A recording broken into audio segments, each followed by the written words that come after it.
we live now? We are live. Well, then maybe we should get started. Ready? Oh, getting. Shabbat Shalom, everyone. Get to your seat. Shabbat Shalom. Shabbat Shalom. All right. Shofar blowers.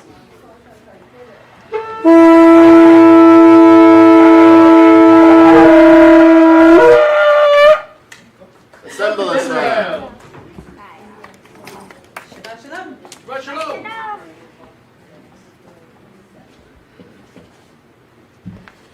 As you can see, Sarah is not here today. She's not feeling well, and the girls aren't either, so if you can keep them in prayer for speedy recovery. And everyone please stand for the opening of the ark. Mimi, you need to open it. She's already there.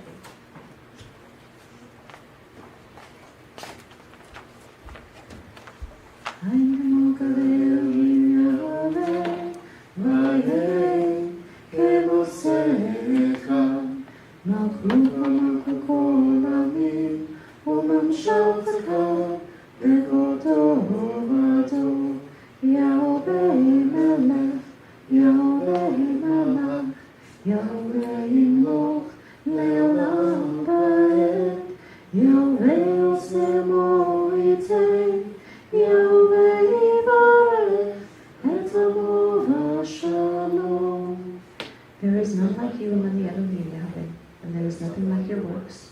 Your kingdom is an everlasting kingdom, and your dominion is throughout all generations. Yahweh reigns, Yahweh has reigned, Yahweh will reign forever and ever. Yahweh will give strength unto his people, Yahweh will bless his people with peace. Is there any new prayer requests before we pray? Just thought if we could just keep her in our prayers. Keep Dottie in prayer. Absolutely. All right. Yes. I'm sorry.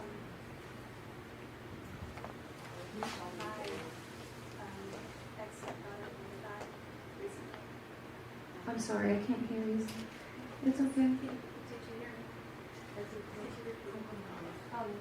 Her ex-stepdaughter's mother died. Oh, I'm so sorry.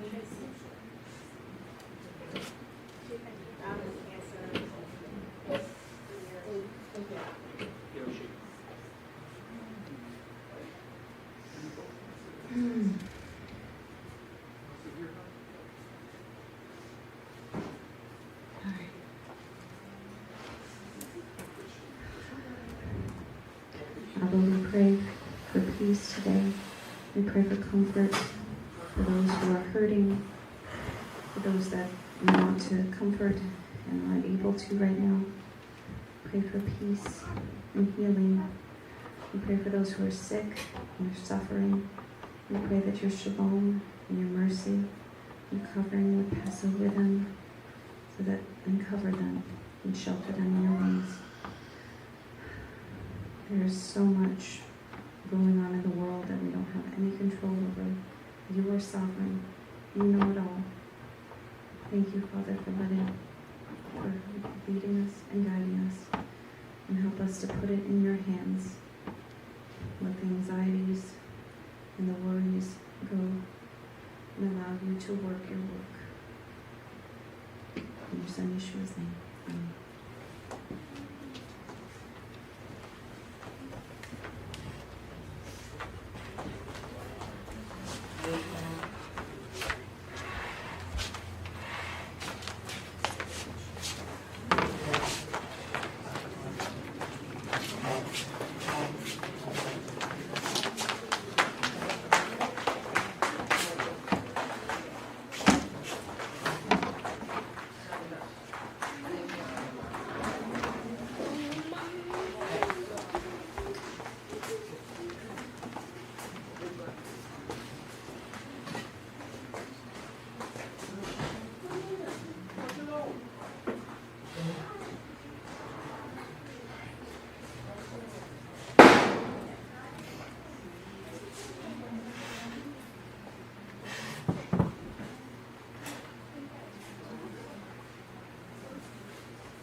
We're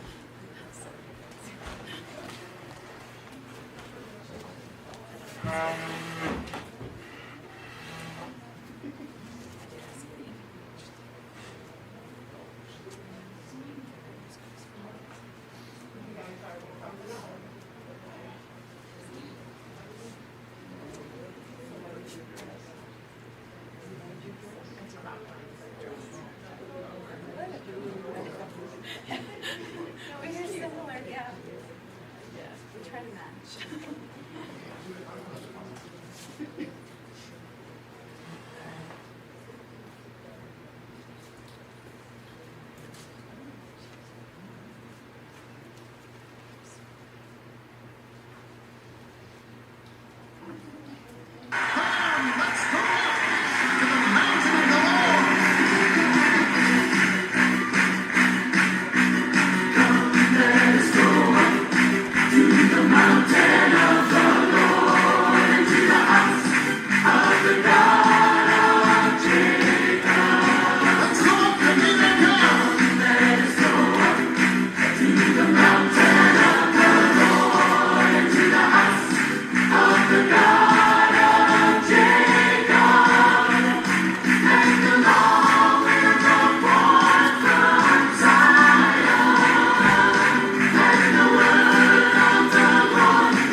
עם כל זה אחכה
faith.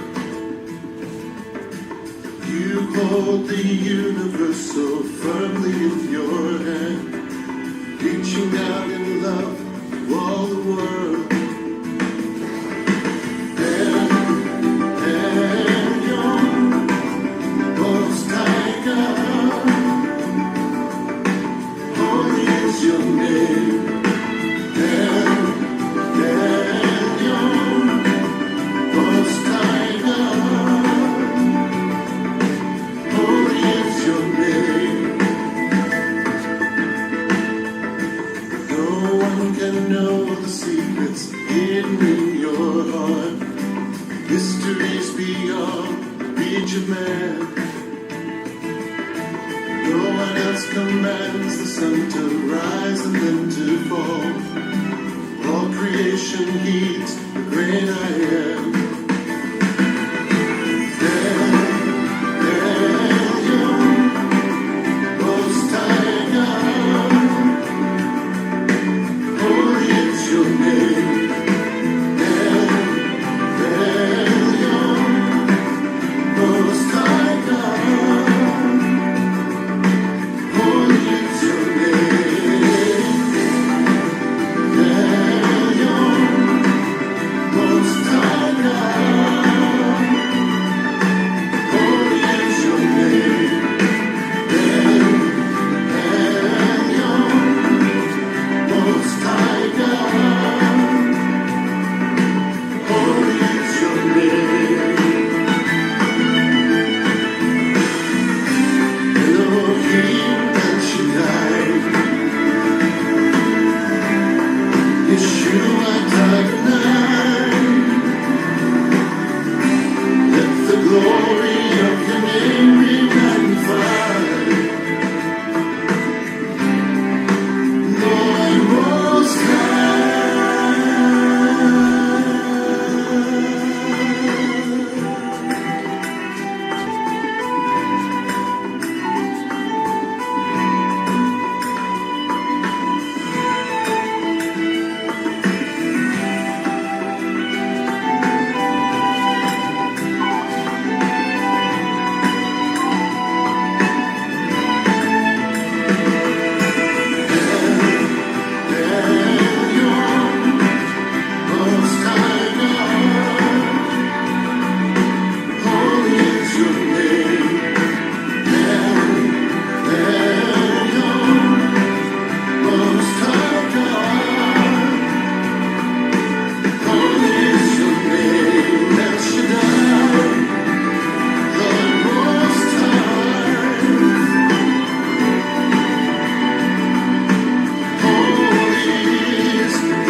enter the Holy of Holies. I enter through the blood of the Lamb. I enter to worship you only. I enter to honor I am.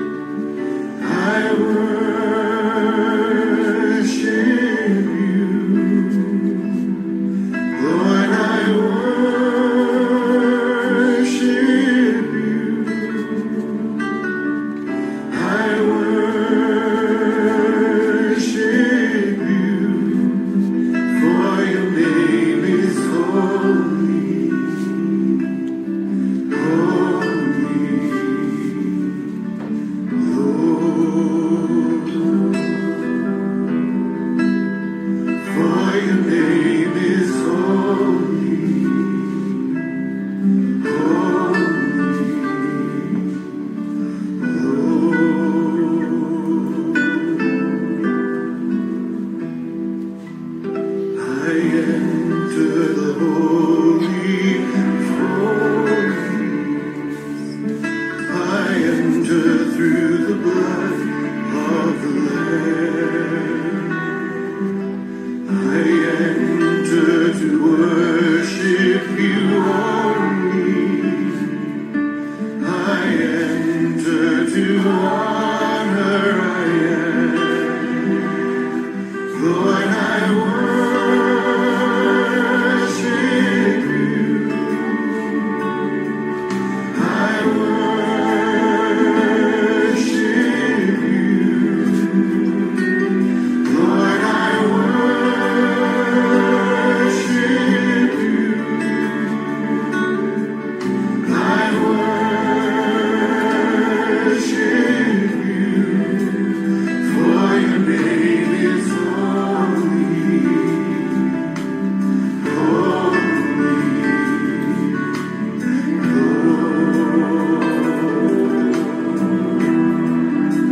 For your name is holy, holy, Lord. For your name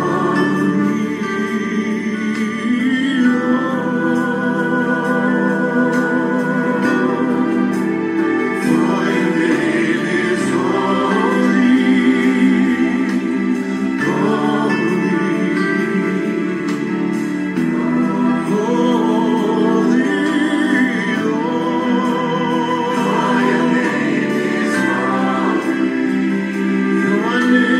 holy,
make me holy unto you.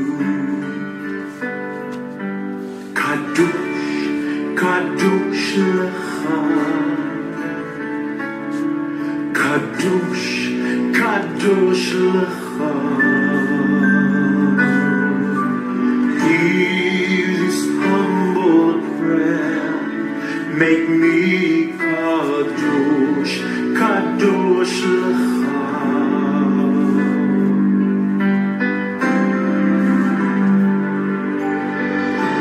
Lord, I come to you with a humble heart, seeking more of you, wanting less of me, wanting more of you. From my deepest heart,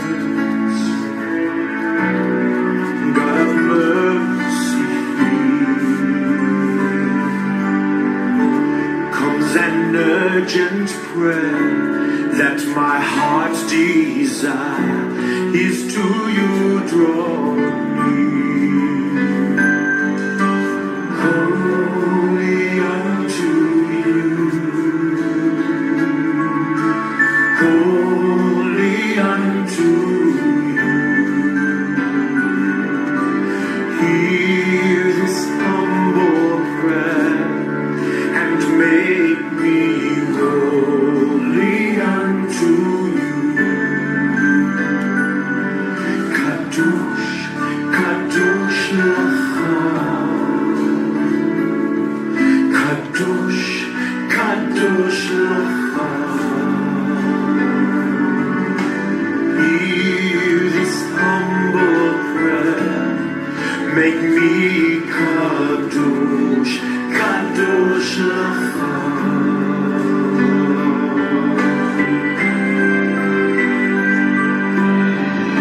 I give myself to you on the altar lay.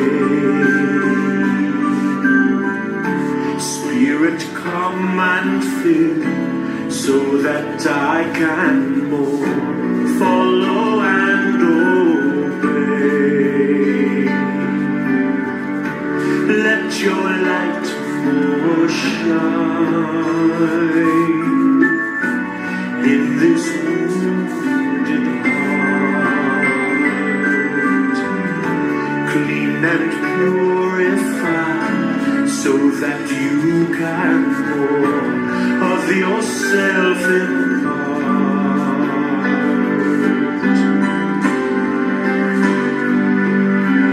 Holy unto you, holy unto you. Hear this humble prayer and make me holy unto you.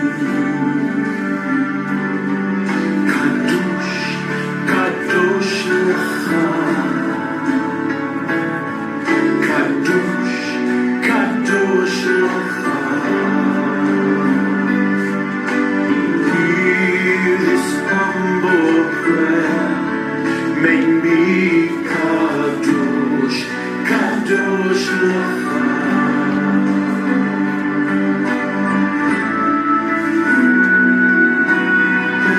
Holy unto you, holy unto you. Hear this humble prayer and make me holy unto you. Kadosh, Kadosh Lecha. Kadosh, Kadosh Lecha. Hear this humble prayer. Make me Kadosh, Kadosh Lecha.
it on?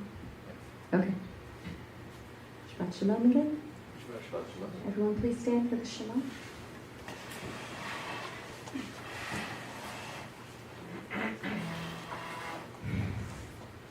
Shema Yisrael, Yahovah Eloheinu, Yahovah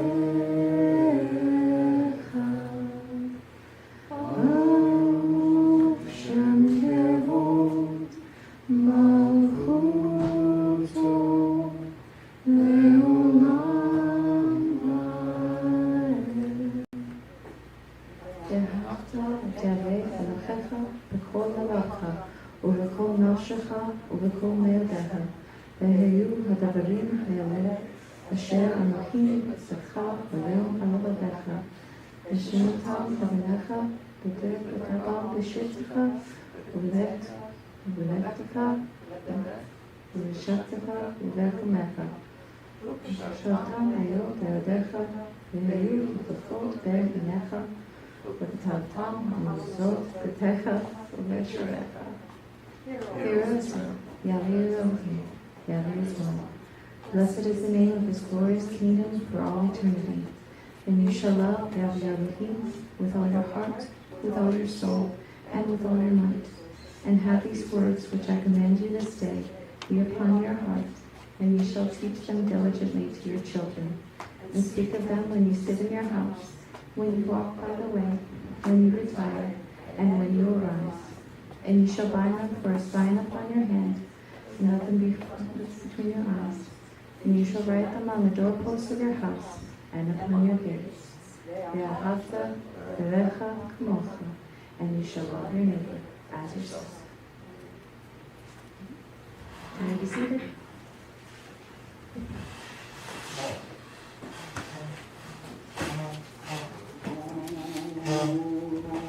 Shabbat Shalom.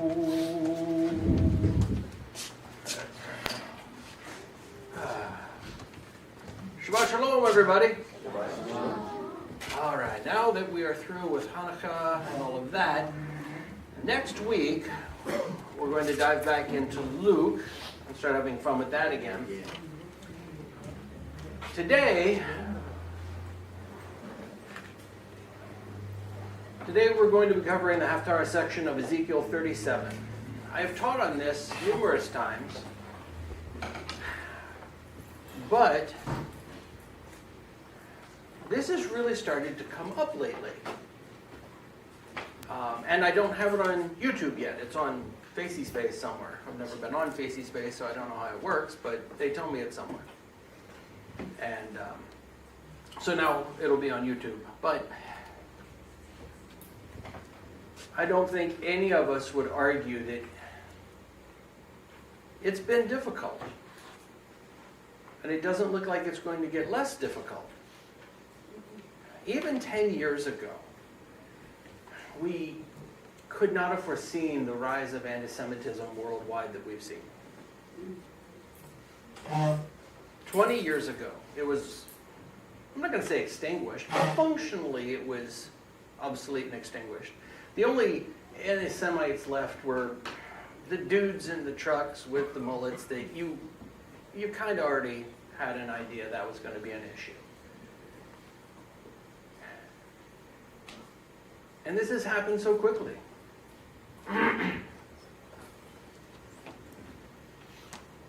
After what happened in Australia, I can't tell you how many of my customers came out, met me before I even got back to the pool, apologizing,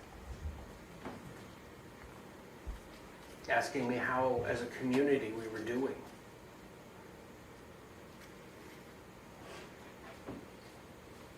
I think the appropriate term for what's going on is polarization. And we tend to focus on those that hate us. They hate the Jewish people. You know, UK just busted a terror plot before it could happen where they were bragging buying automatic weapons in the UK. Nice gun laws, by the way. They seem to be working fine. They literally had the automatic weapons, and they were planning on taking out Jews. Now, luckily, they caught them. But what's not really getting the press is how on the other side, people really are feeling a closer, maybe not a kinship, but this great need in certain religious aspects of Christianity to want to do more. I can't tell you how many people have come up and asked me, what can I do?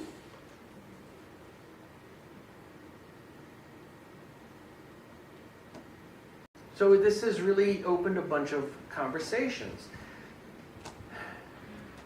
To our Christian brothers and sisters who want to associate closer with Israel, what do? To people that look at what's going on with the Jewish people worldwide and Israel specifically, and they look to their Bibles, they look to prophecy, and they go, oh my God, all this is prophetic. You know, how do I position myself? I've actually had people ask me that.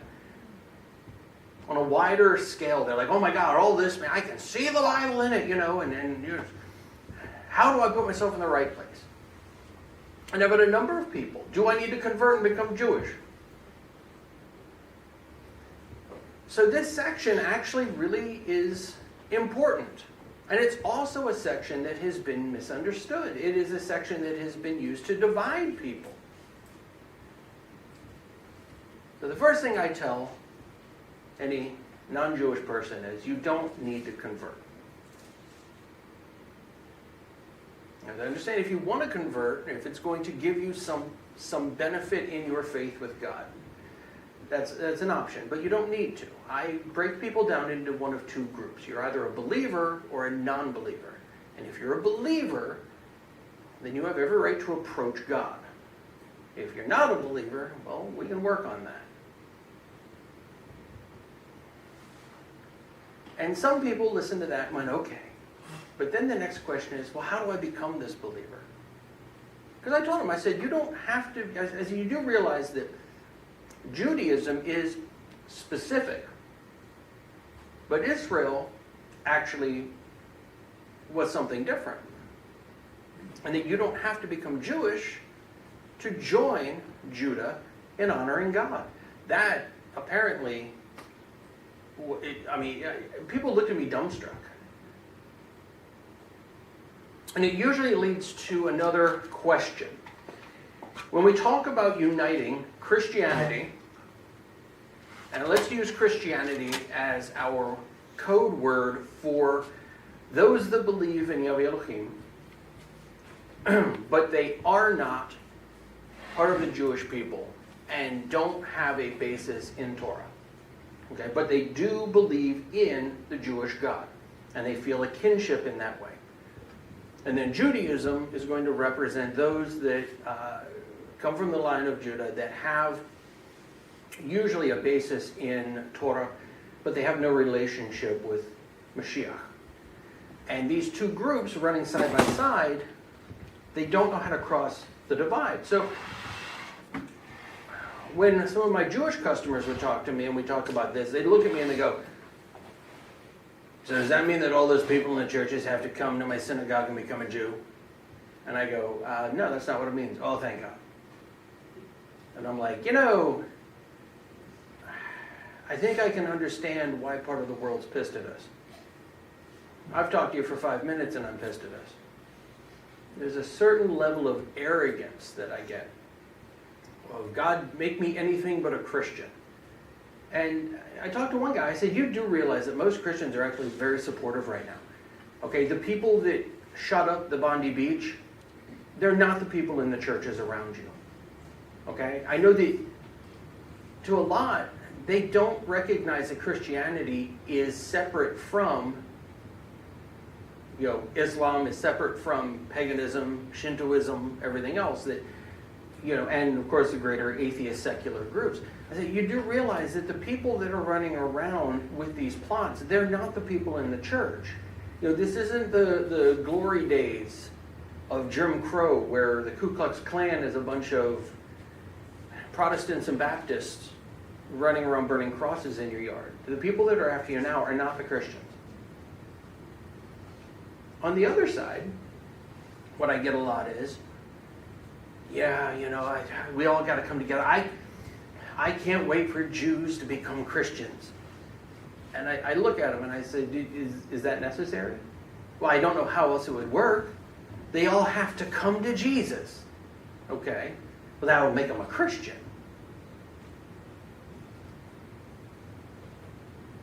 So now we have two groups who are so clinging to their current identity that they believe the other group has to become them.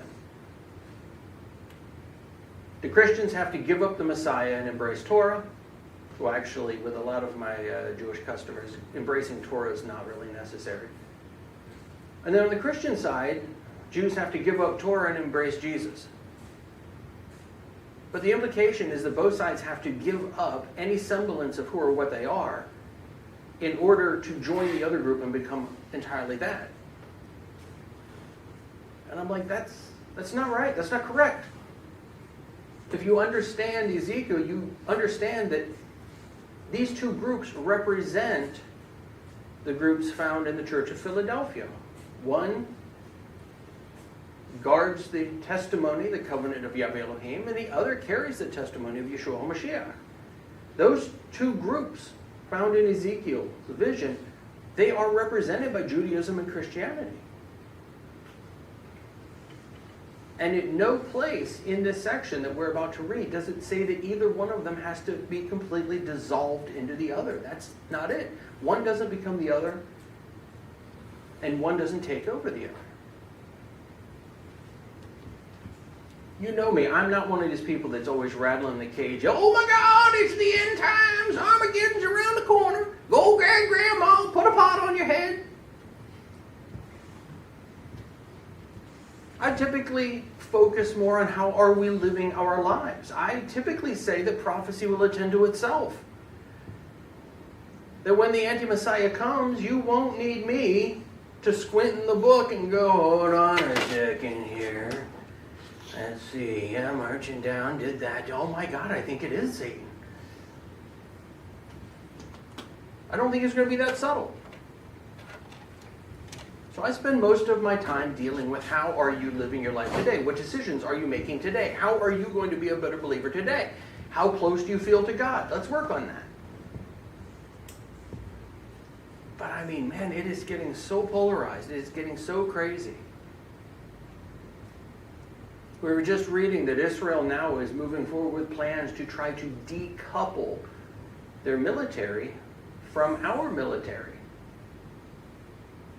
Because they're not entirely sure how much longer they're going to be able to rely on America. If Israel does manage to decouple completely from this country, and this country falls away as its primary supporter, that would go a long way to answering the question as to why, when we read about Gog and Magog, when we read about the armies from the north, when we read about all of these things happening, why America is not there. Because the way it stands now, when those armies of the north come down to attack Israel, guess who's going to be right there supplying the missiles? So as much as I don't try to get wrapped up in prophecy, because there's so many people swimming in that pool that most of the time I think you don't need my toes in there as well. There's plenty of other things to teach about. If you want to get into end-time prophecy, you can't chuck a rock on the internet without bouncing off 6 guys with theories. But even I am starting to really look and go, you know what, Hashem?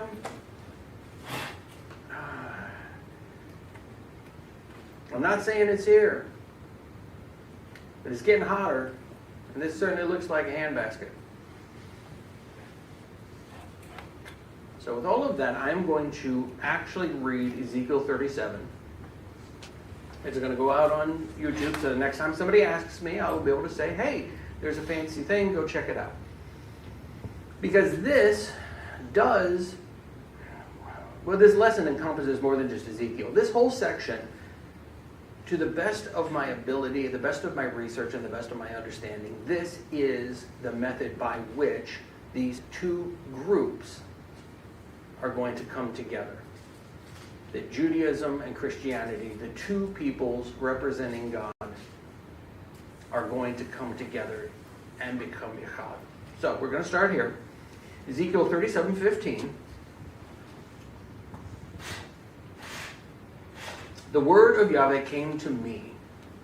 You, human being, take one stick and write on it for Yehudah and those joined with him among the people of Israel. Israel here is Jacob. Okay, so this is talking about the kingdom as it initially existed. Next, take another stick and write on it for Yosef, the stick of Ephraim, and all the house of Israel who are joined with him. So we have two distinct groups. They are represented separately by two sticks, and they are to be seen and recognized as distinctly different, separate, and apart. One is Yehudah, and the tribes associated with him. The other is Ephraim and all of the tribes associated with him. Finally, bring them together into one single stick so that they become one in your hand. One here is Echad, and it means unity, unified. This section has from time to time caused some fighting. And I had one man tell me, yeah, well, but that hasn't happened yet. And I agree, it hasn't. We are in the process of it starting, and we are in the process of seeing it happen, but it has not happened. This is not a past tense thing. And with the exception of the relatively small section of the Messianic movement, by and large, it's not happening in the Christian churches and the Orthodox synagogues. So, for those saying that hasn't happened yet, I agree, it has not happened yet. But I do think that though the car is not driving down the road, the keys are certainly in the ignition. And at the very least, it may be idling. We are getting ready for this. Now, when your people ask you what all of this means, tell them that Yahweh Elohim says this: I will take the stick of Yosef, which is in the hand of Ephraim, together with the tribes of Israel who are joined with him, and put them together with the stick of Yehudah, and make them a single stick so that they become one in my hand. Again, one is Echad. One does not mean necessarily that each individual loses its total identity, but that they become unified together. Instead of one absorbing the other, they come together and complement each other. When you take your two hands and you put them together like this, these fingers don't absorb these fingers. This hand doesn't completely absorb this hand. You don't lose either hand. One hand doesn't get bigger while the other disappears. They come together. And once they come together, they cannot be separated apart. Your two hands together are stronger. That's what this is supposed to mean. The sticks on which you write are to be in your hand as they watch. This was supposed to be very, very public for the people. This was not one of these prophecies that was given only for the prophet. This was supposed to be an object lesson. They are to be one in your hand.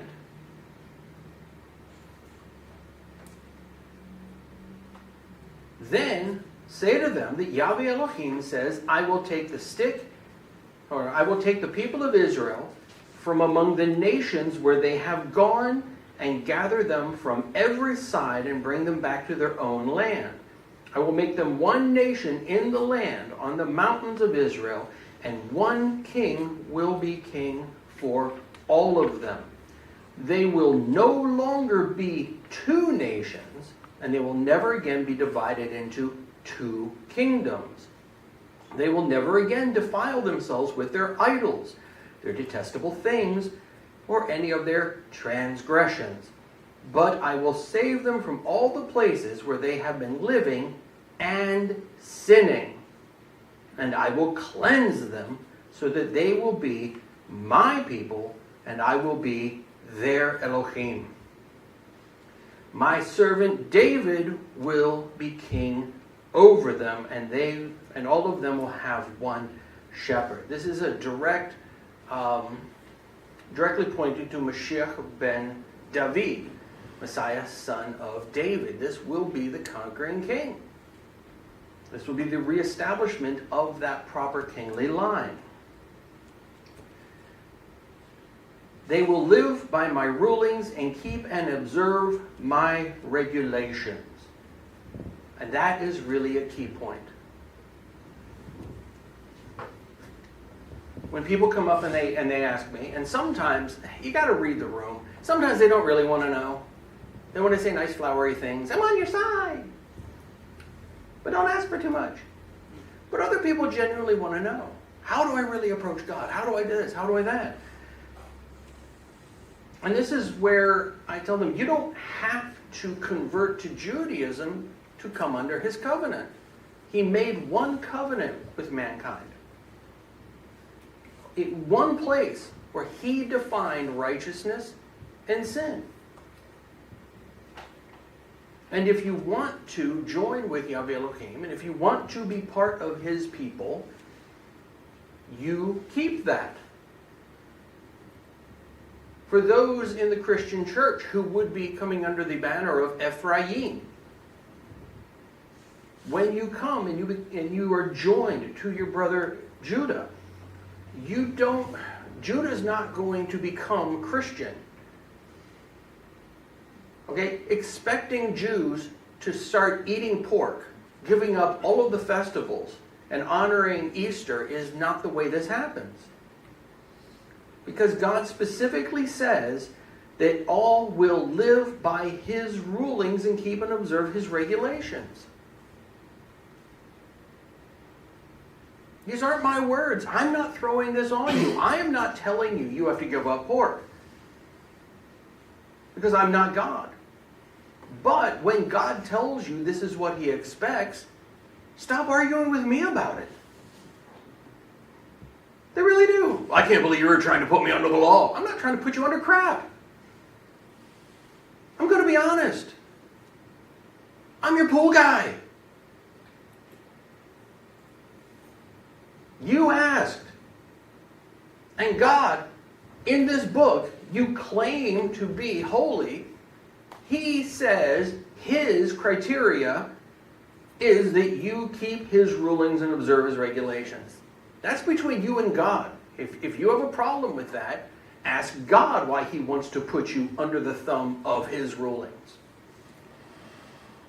And if you're not willing to do that, well, then just assume that apparently there's nowhere in the Bible where you're ever going to join and become one with his people. And if you're okay with that, fine.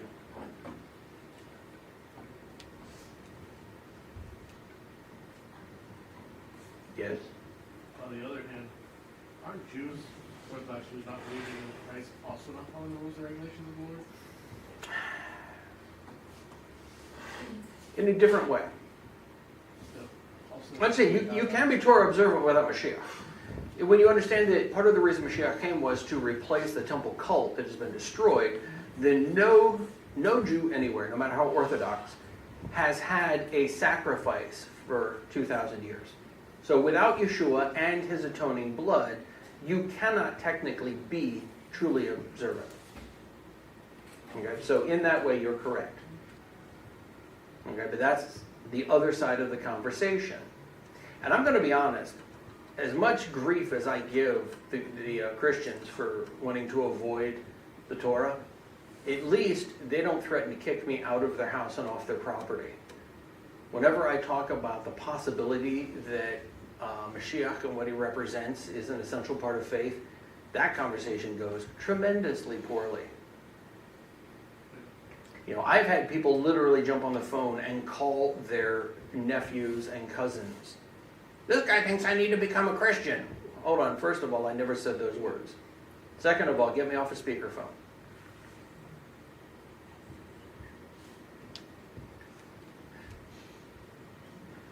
It is truly going to take God to unite these two groups. Because I have been in the middle trying to get these two sides to see that there's some common ground, and it's... An uphill battle. You know what? I've pushed a ball up a hill. Yeah. This sucks more. Yeah. Wait. At least the ball is not kicking and screaming and telling me I'm going to hell. Yeah. But we see here, this is what God says. Then they will live in the land that I gave Yaakov. So understand, it is after these two groups come together. It is after everyone comes together under the covenant. And understand, most of my customers are Reformed. They're not keeping the regulations either. So as far as this particular part goes, it runs the gamut. Most of my quote-unquote Jewish customers still eat pork and shellfish. Okay, so this whole part about keeping and observing all of the regulations, a whole lot of people got to do that. But understand, until most of the people do that, because the other thing is I get people wildly talking to me, should we all go to Israel? And I'm like, you mean on like a vacation? No, should we move? And I'm like, aren't you Baptist?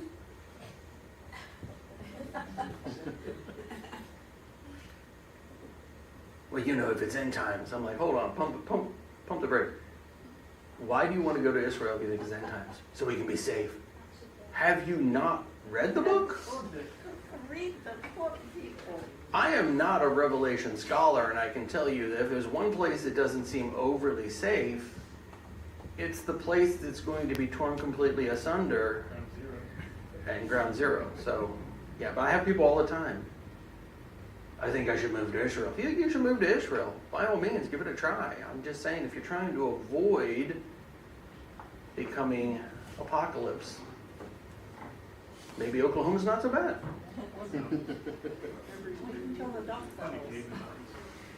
God does say that he's going to unite everyone under his son, Mashiach ben David, in the land of Yaakov. But remember, this is after the two sticks come together. This is after everyone comes under the covenant. A lot of real estate has to be passed before we're there. That's why I tell people all the time, God is going to send a bus.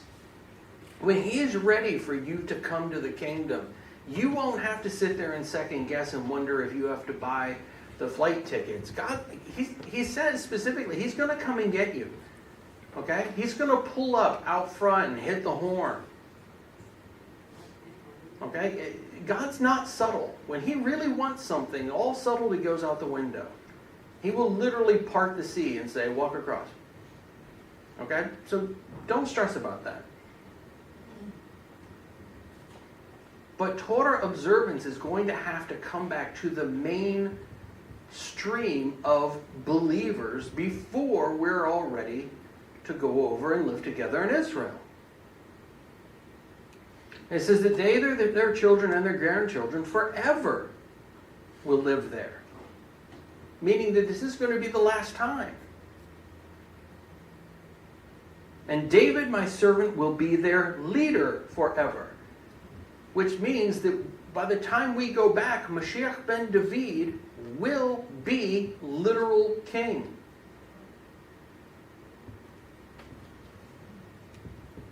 I will make a covenant of peace with them, an everlasting covenant.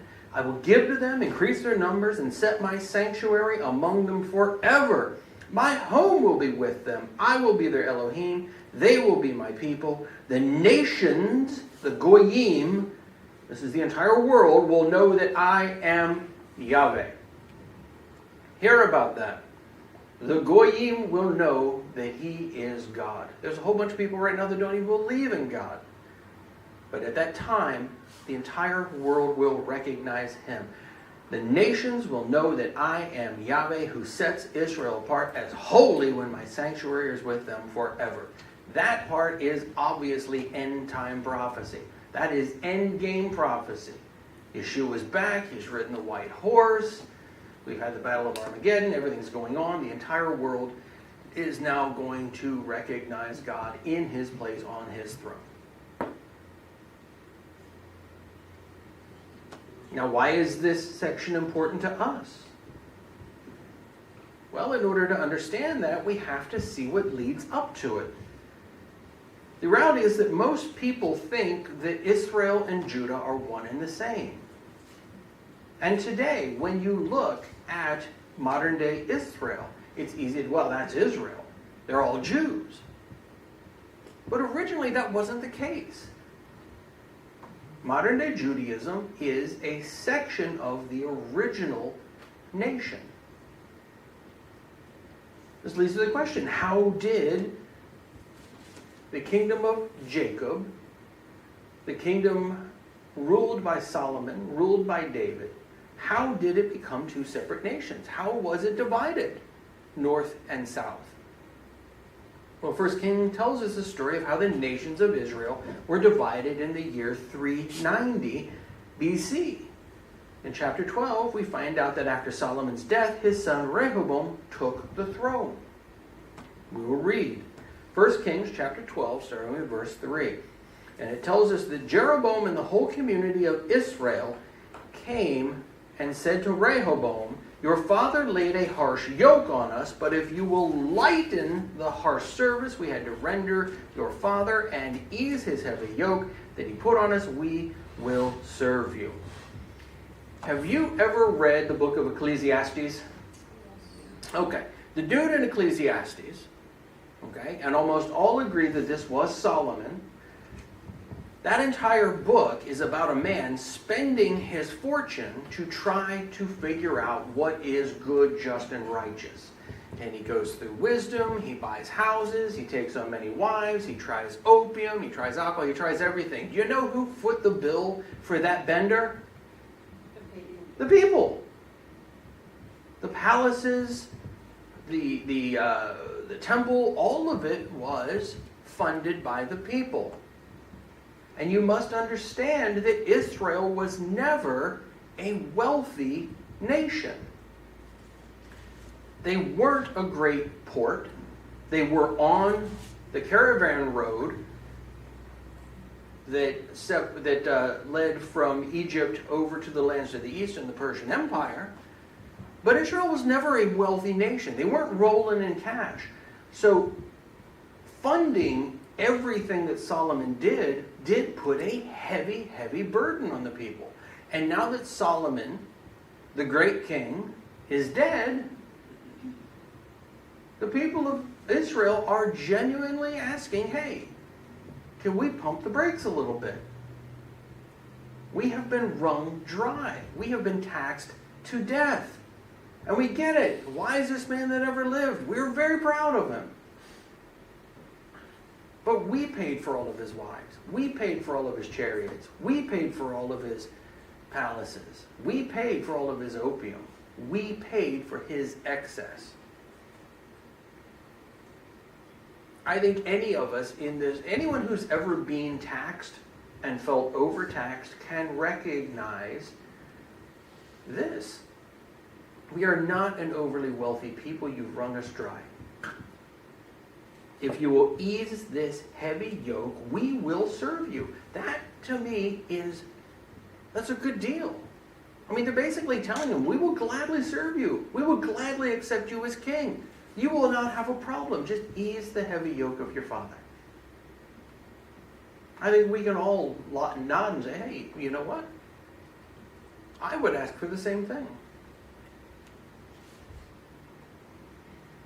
So Rehoboam told them to leave and come back after 3 days, which I also agree with. Very often you can't make a decision on the fly. And then he consulted the older men who had been in attendance with Solomon his father during his lifetime. These were the men that watched everything Solomon did. These were the men that were there. They saw the taxation. They saw what it did to the people. They saw how he spent his money. And he asked them, what advice would you give me as to how to answer these people? And these men, who were attendants to King Solomon, said, if you will start today being a servant to the people, if you will serve them, be responsive to them, and give them favorable consideration, they will be your servants forever. Even the attendants who had served Solomon by his side and had seen everything firsthand agree that yes, your dad kept that engine revving at 500 RPM below red line for far too long. if you will ease up, back off, these people will serve you forever. This is a good deal. This needs to happen. I loved your dad, but really? He needed that many wives? This is the voice of reason. This is the voice of experience. This is the voice of the people that were there. But he didn't take the advice of the older men. Instead, he consulted the young men who he had grown up with, who were now his attendants. And these were the fops. Remember, he was raised as a prince in a palace. He had only ever known softness. And all of his friends, well, of course, they went to the same prep school he did. They don't know what the common people have gone through because they've never seen it. They don't know what it's like to only have one cloak because they have many.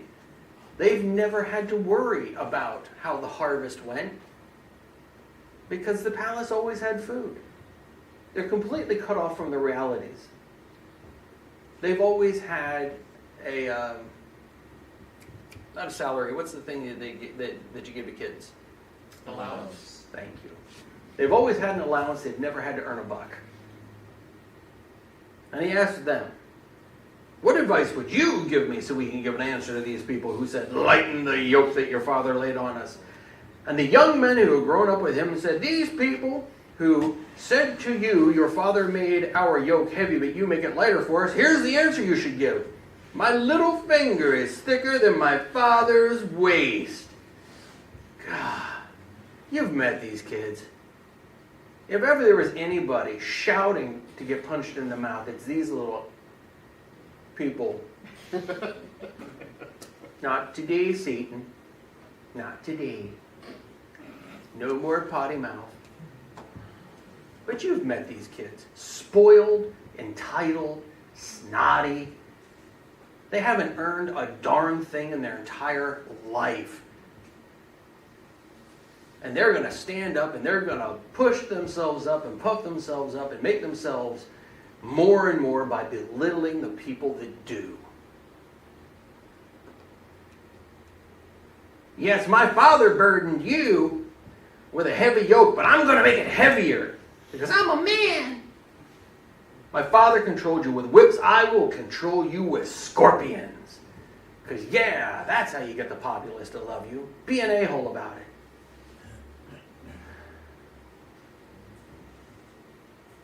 This is the voice of spoiled, inexperienced toddlers who have not earned a bit of glory for themselves. They've never proven themselves. They've never had to.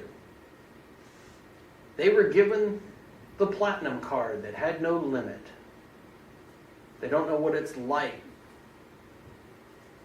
to spend today knowing you won't have tomorrow, or to put off today because you will need tomorrow. They've never had to make the hard decisions. Do I feed myself today, or do I pay the power bill? They've only ever known excess. So how do you think it went? I mean, if you went up and said, hey, you know, I loved your dad, great guy, but we kind of need you to back off. And they answered you, if you think my dad was a big muckety-muck, wait till you see me. Look what I can do. They responded exactly how you'd expect. And to be honest, you kind of get the feeling that Jeroboam didn't expect him to respond very well. I mean, Jeroboam, he went in there and he did the right thing, but you know he walked out. And they're like, how do you think it went? Have you seen that kid? How do you think it went? I'm surprised he gave me 3 days. 1 Kings chapter 12, verse 16. When all Israel saw that the king wasn't listening to them, the people answered the king, do we have any share in David? We have no heritage in the son of Jesse. Go to your tents, Israel. Care for your own house, David. That's where the separation came. House of David, fine. I hope you choke in your palace. Israel, go to your homes. We have no share in David. We have no heritage in the son of Jesse. Now, this is the same rally cry from 2 Samuel verse 20. Son of Jesse was a sign of contempt because at that time, actually all the way up till now, any aristocrat, they were not considered to be the same as commoners. Those two lines never mixed. An aristocrat could not marry a commoner, and a commoner could never become an aristocrat. They were blue bloods, I mean the kings of a nobler line, God ordained and all that stuff.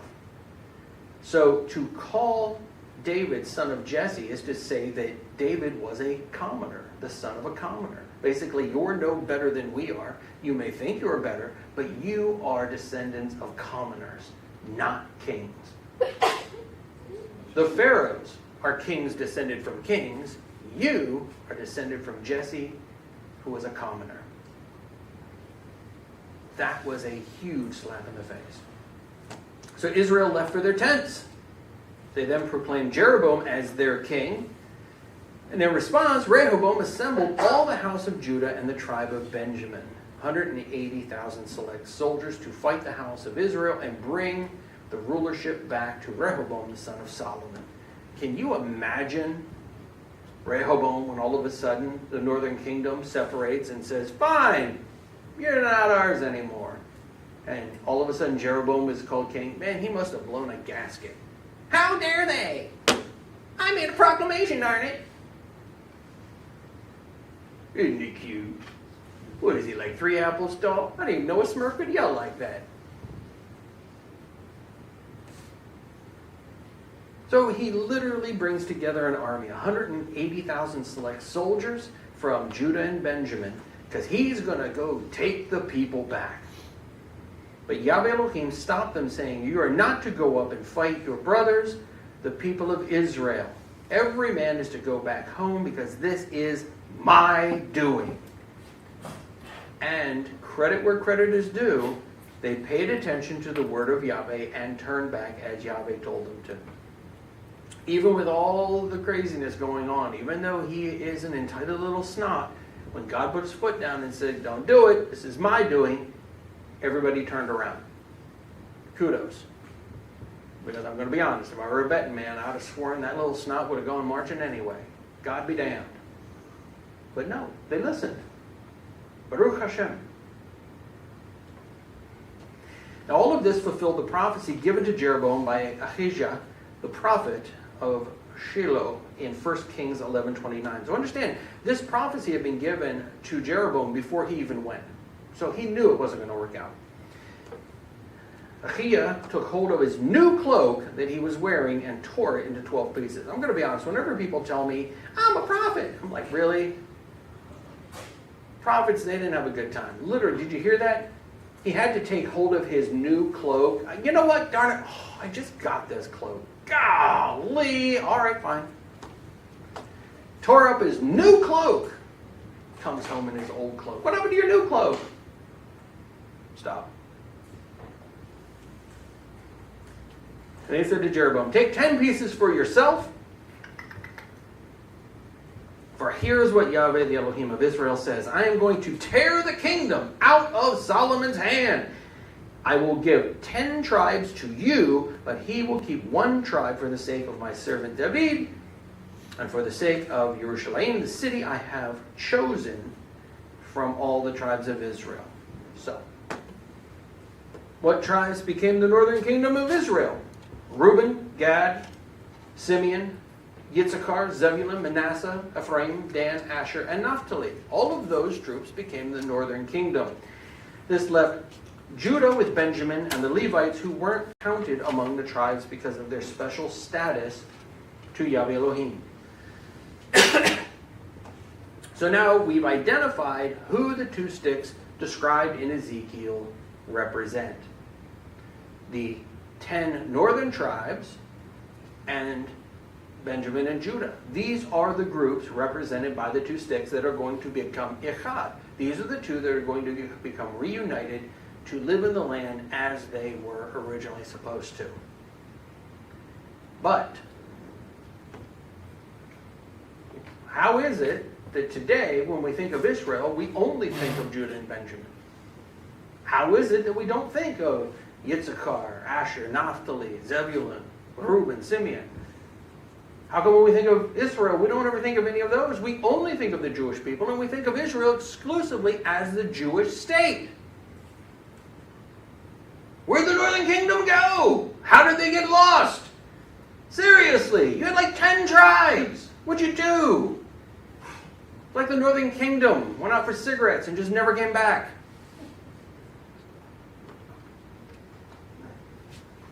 The prophecy regarding what happened to them is given in Hosea, where it says, Hosea chapter 1, verse 2, Yahweh's opening words in speaking to Hosea were to instruct Hosea, go marry a whore. Again, for those of you that want to be a prophet, Yahweh's opening words were to instruct him to go marry a whore. Whore here is zanah, and it literally means adulterer. And have children with this whore, for the land is engaged in flagrant whoring. Whoring, zanun, which is adultery. It also means idolatry. They are whoring away from Yahweh. So, Hosea went and married Gomer, the daughter of Divlayim, as I've said before. That must have been awkward. Who is it? Hosea, the prophet? The prophet's here. Is your daughter Gomer here? He's here about you. What did you do now? When God told him to go marry a zanah, go marry a whore, he knew where to go find one. That must have been awkward. And can you imagine being the prophet? I'm getting married. Congratulations. Who's the lucky girl? Gomer.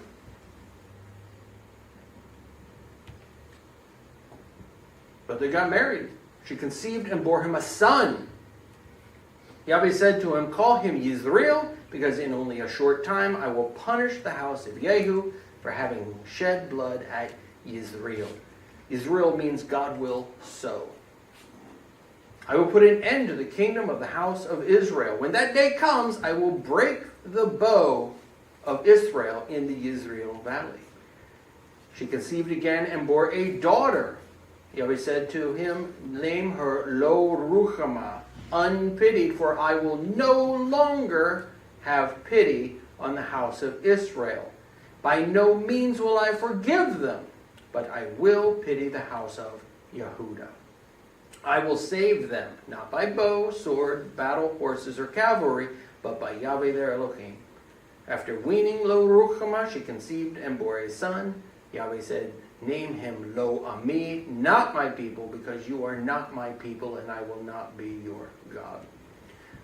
The reason it was done this way is because the children are considered to be the offspring of her idolatry, her adultery, her whoring. So the names represent the punishments given as a result of her whoring. This is to show that because of Israel's whoring, they will be sowed and destroyed, they will be unpitied, and they will not be God's people. But this was seen to be a direct response to their adultering, idolatrous, whoring ways. Does that make sense? The fulfillment of this prophecy we read about in 2 Kings chapter 17, verse 15. It says, thus they rejected his laws. Hint, hint.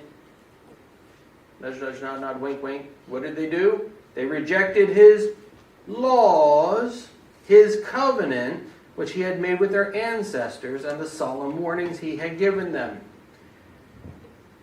Not to put too fine a point on it, but if they were punished for rejecting his laws and his covenant, and you take great pride in rejecting his laws and covenant, I'm not calling you a whore, I'm just saying,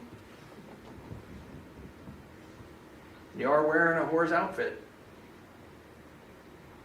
Instead, they pursued worthless things and became worthless themselves, imitating the nations around them. Again, we've seen this. Really? You're not going to do what God says? You're going to start to imitate the nations around you? Whom Yahweh had ordered them not to emulate. They abandoned all the mitzvot of Yahweh their Elohim. Those are the mitzvah, the rulings, the statutes, the laws. They ignored all of those. They made cast metal images for themselves, 2 calves. They made an Asherah. An Asherah is a pillar representing Ashtoreth.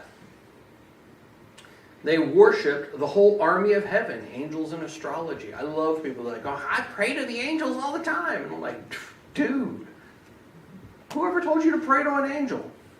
That's not how that works. They served Baal. They had their sons and daughters pass through the fire as a sacrifice. Abortion. They used divination and magic spells, horoscopes, psychics, spirit mediums, witchcraft. I love when people are like, my other car's a broomstick. I worship the goddess. And have you ever noticed that you never see that on the back of a Mercedes? It's always some crappy Honda Civic. And I'm like, look, man, I'm willing to believe that you're an all-powerful witch, but could you please drive something better than that crap box? They wouldn't tell me, I can't do that, that's all black magic. I'm like, you cannot get a better car with your infinite magical powers, because that would be bad. The amazing thing is that these things haven't gone away. Okay, there literally still are people that show up to Stonehenge during the winter solstice to like strip naked and dance around and do weird things. How is that still a thing? How many witches' covens around? Yeah. When I first, in the area of Pennsylvania I was in, it was largely a Catholic area, I'll grant you. But I had never met a witch, at least not a person that admitted to it. I moved to Florida. I went in there 2 weeks. I had a girl that, I'm a witch. I thought she was kidding. I was like, well, we're pretty far away from Halloween, but it's good to have a plan. I'm part of a coven. I didn't even know what a coven was. I thought it was a group of people that got together and baked things. What about the Redwoods statue of Moloch? Politicians still go to every year. Yeah. I was amazed. In the little area I was from, everybody believed in God. I never met anybody who didn't believe in God. I moved here. The first time somebody told me they didn't believe in God, that sentence didn't matter. What do you mean you don't believe in God? What? That's all I know. Everyone. I had never heard of it. It wasn't a thing. But I'll tell you now, boy, I've heard of it. They gave themselves over to do what was evil from Yahweh's perspective, and that's what's important. It is all about God's perspective.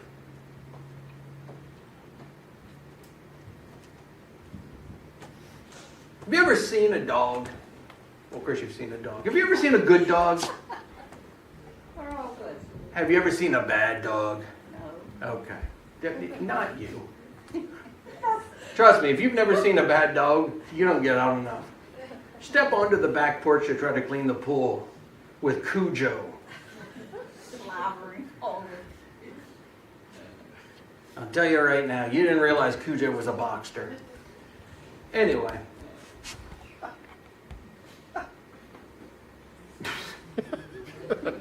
Of all the jokes, I didn't think that one was going to land, but thank you for your patronage. I didn't think it was a joke, I just thought it was funny.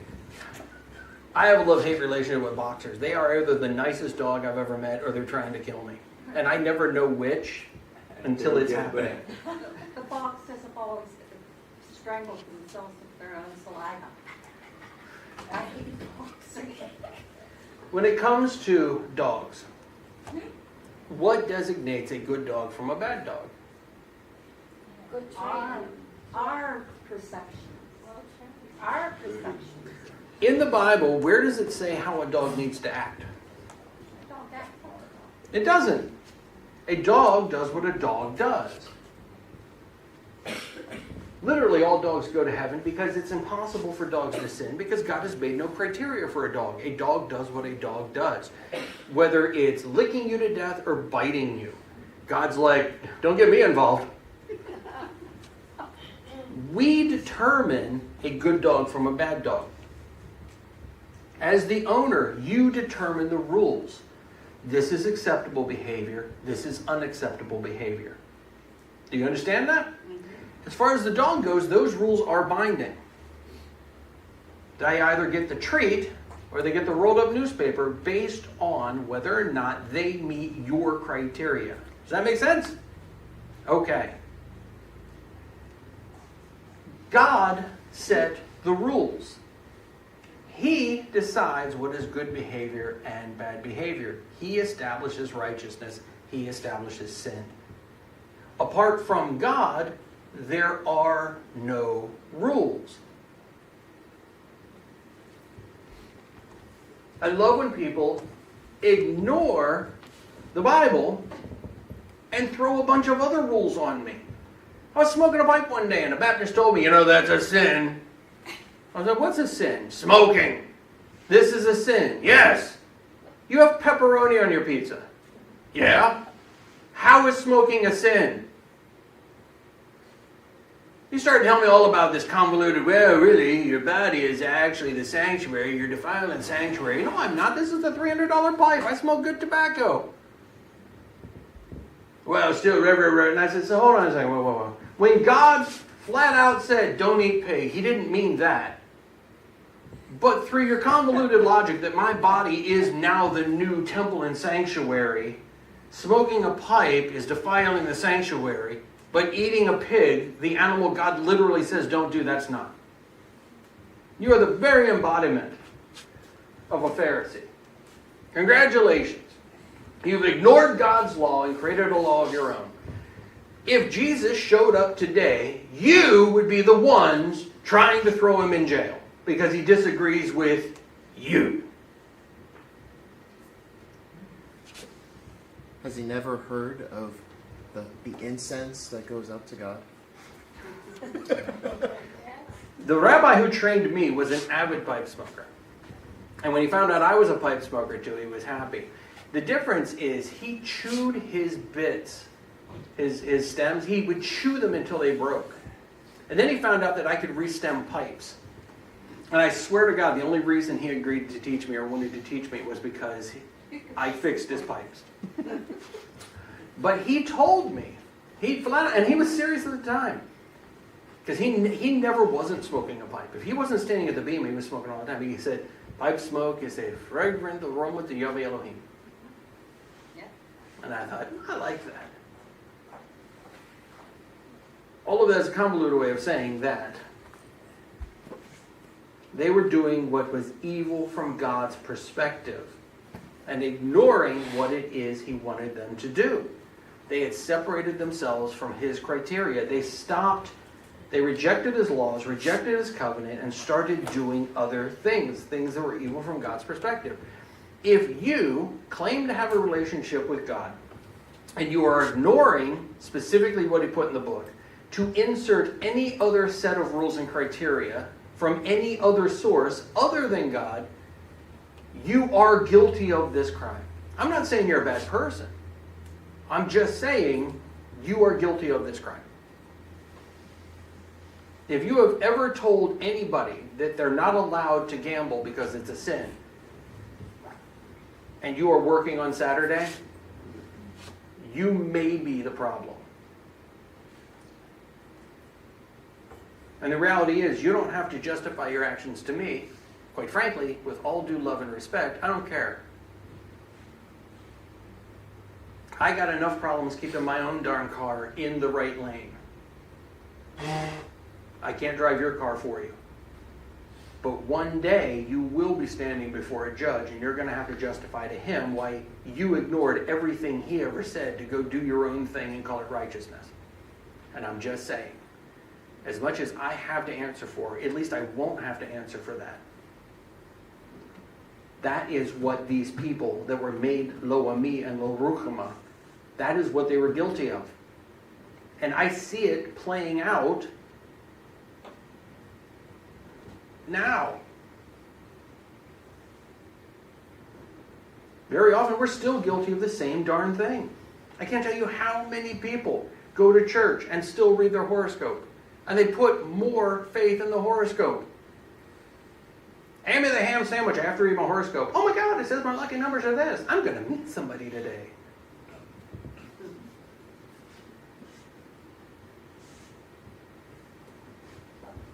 So Yahweh Elohim, by now very angry with Israel, removed them from his sight. Think of that sentence. Let that sentence sink in. After all the crap they did, rejecting his laws, rejecting his covenant, going after all of this craziness that he never wanted them to, having abortions and praying to angels and, going to psychics and reading horoscopes. After doing all of that stuff, God became angry with them and removed them from his sight. I am not the smartest man in the world, but I do know that I don't want that. I read that section and go, Lord, how do I avoid that? No one except the tribe of Judah existed after that. That is how the northern kingdom became Lo Ami, not a people. That's how they got lost. Literally, God opened the door, kicked their butt out, threw their stuff with them, and said, get off my lawn. That's why when you think of Israel today, you think of it as a Jewish state, because Jews were the only ones left.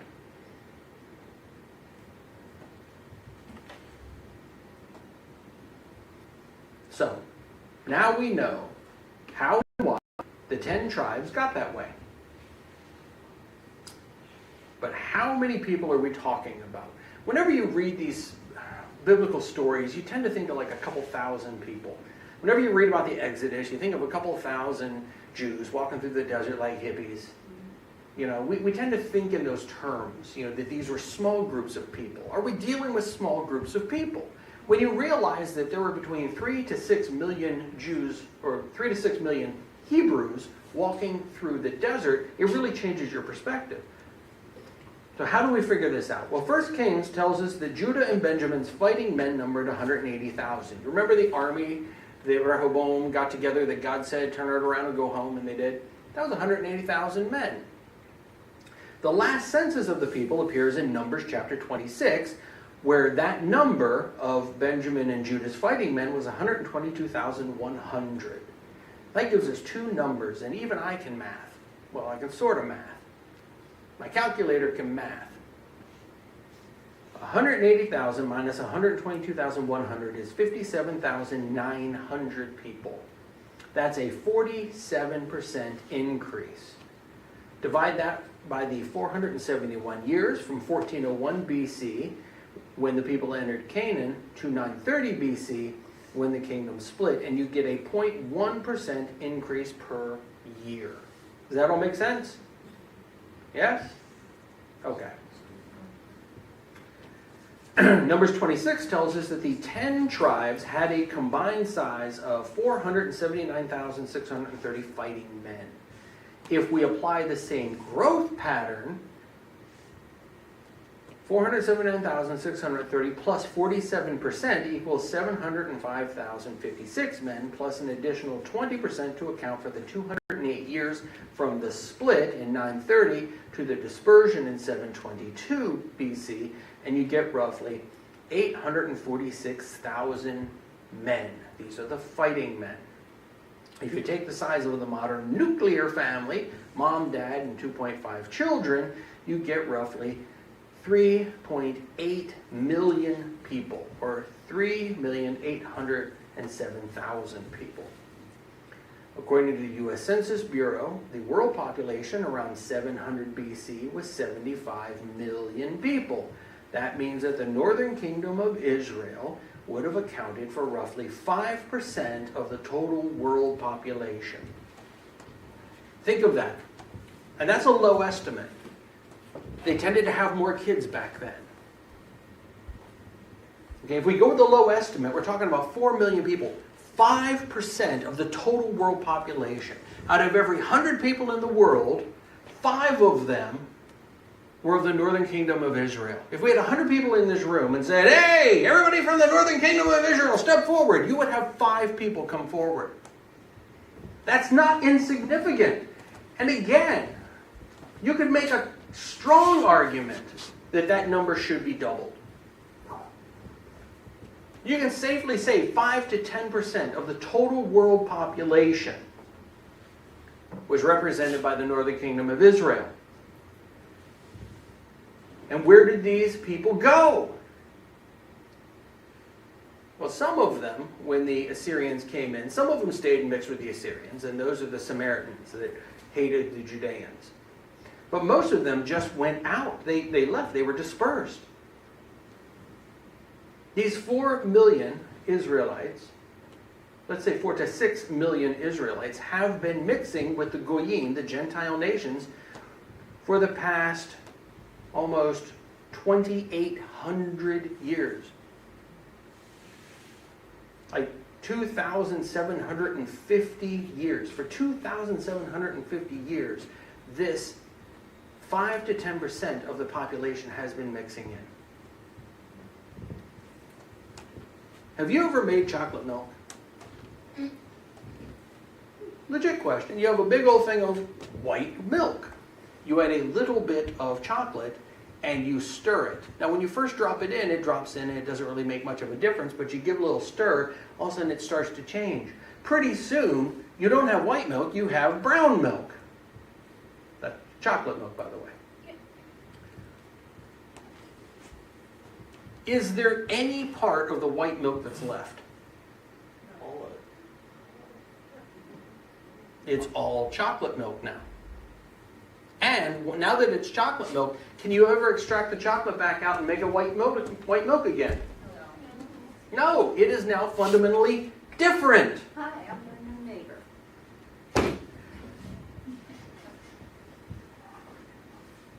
This not insignificant number has been intermixing with the entire world for over 2,700 years. That's a lot of stirring. A lot of stirring. This adds perspective to Hosea chapter 2, verse 1. It says, "Nevertheless, the people of Israel will number as many as the grains of sand by the sea, which cannot be measured or counted." Whenever they make these statements, I want you to stop and think about it. Have you ever picked up a handful of sand? Have you ever decided to count that handful of sand? No, nobody does. If you picked up a thimbleful of sand and decided to count it, how long would it take you to count that? A bucket of sand, a truck bed of sand. It doesn't take long before sand becomes uncountable, unless you're on meth. If you're on meth, you can count about anything. But for the non-meth heads, it's an uncountable amount of sand. And God says, as much as the sand by the seashore. This is intended to imply that this is a number so mind-bogglingly huge that it is unfathomable. You cannot measure it, you cannot count it. It is as many as the grains of sand by the sea. So riddle me this, Batman. If a population of this size exists, where is it? Where is this huge, massive multitude that's so massive that you cannot possibly count it? It's a number that boggles your mind.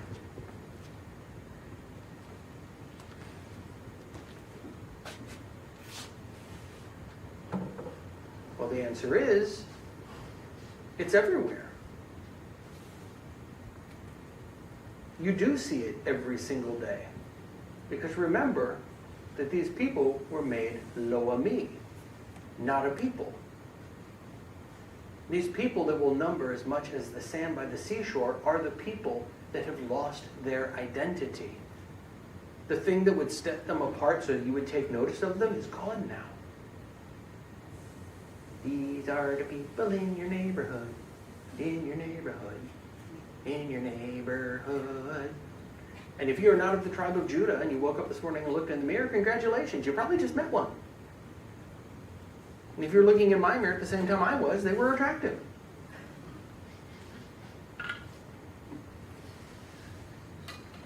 God says, so that the time will come when instead of being told you are not my people, it will be said that you are the children of the living Elohim. Meaning that God, immediately after saying that you are not my people, that God immediately after saying I don't like what you're doing. You're not following my laws. You guys have got to go away. I'm removing you from my sight. There will come a time when they number as many as the grains of sand by the sea that he will invite them back and say, you are no longer not my people. You are now children of the living Elohim. Which means that these people are going to be brought back into the fold. These people are going to be brought back into God's economy, into God's system, into God's nation.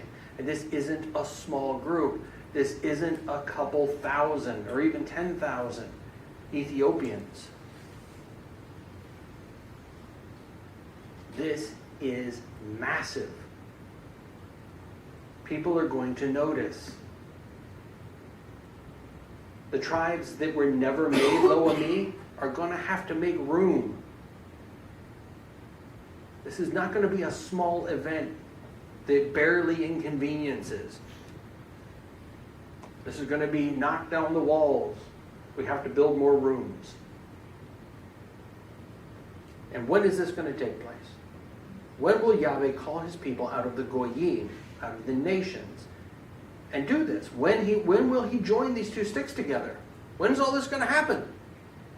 Well, the first 14 verses of Ezekiel 37 give us a hint.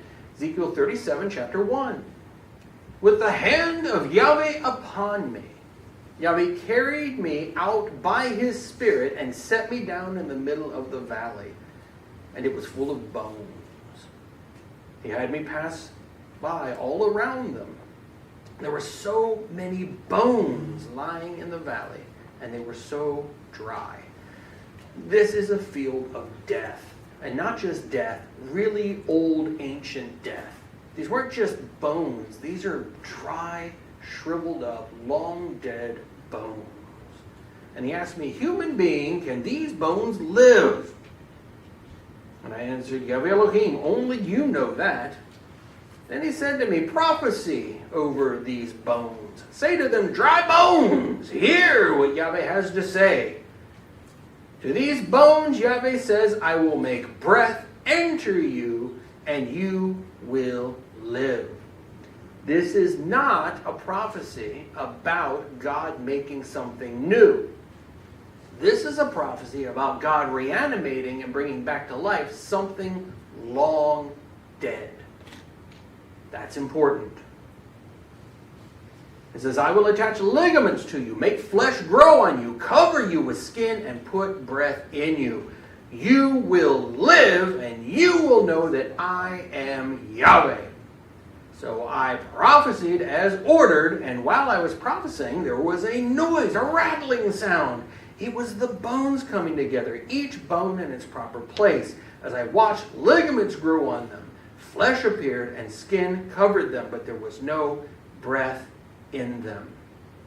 Next he said to me, prophecy to the breath. Prophecy, human being. Say to the breath that Yahweh Elohim says, come from the four winds breath and breathe on these slain so that they may live. The physical part of the bodies were brought together. They could not live until the breath. Until the pneuma, the nefesh, the neshama, until it was brought back, until the aspect of life was brought back, and they came from the four winds. Come from the four winds and breathe on these slain so that they can live. So I prophesied and ordered, and the breath came into them, and they were alive. They stood up on their feet, a huge army. Then he said to me, human being, these bones are the whole house of Israel. The whole house of Israel. And they are saying, our bones have dried up, our hope is gone, and we are completely cut off. Therefore, prophecy, say to them that Yahweh Elohim says, my people, I will open your graves and make you get out of your graves. And I will bring you into the land of Israel. Then you will know that I am Yahweh when I have opened your graves and made you get up out of your graves, my people. These are not people that are literally dead, but they are dead in the spirit. They are spiritually bereft. I will put my spirit on you, and you will be alive. Then I will place you in your own land, and you will know that I, Yahweh, have spoken, and that I have done it, says Yahweh. What major event is this describing? What major event have we seen in the last 100 years that was not the establishment of something new, but the reanimation and the reestablishment of something long dead and long gone? We have seen the reestablishment of Israel, long dead, long gone, brought back out of the death of the Holocaust. So first the nation of Israel is reanimated from the bones of the dead. Then Yahweh starts to call his people out of the Gentile nations. First, Judah goes back because Judah was never lost. Judah was never made lo ami. Judah never forgot who they were. So of course, Judah was the first of the breath to come back to reanimate Israel. Only later can the rest. Israel declared its independence on May 14th, 1948, and some 70-some years later, here we are. Jewish and Gentile believers come together to worship Yeshua HaMashiach and his Torah. Of course, Israel right now looks like a Jewish nation because the Jewish people never forgot who they were. Judah never forgot. So when Israel was reanimated, of course they saw their historic homeland and returned. But why do so many Christians care? Legitimate question. Why do so many Christians come out of their homes and tell me, I have a heart for Israel? Why? Why do you care? I feel connected. I feel a connection. It matters to me. I support Israel. Why would you feel any connection to a land that prior to 1948 was long dead and you have no link to? But why does it matter? Because you do remember.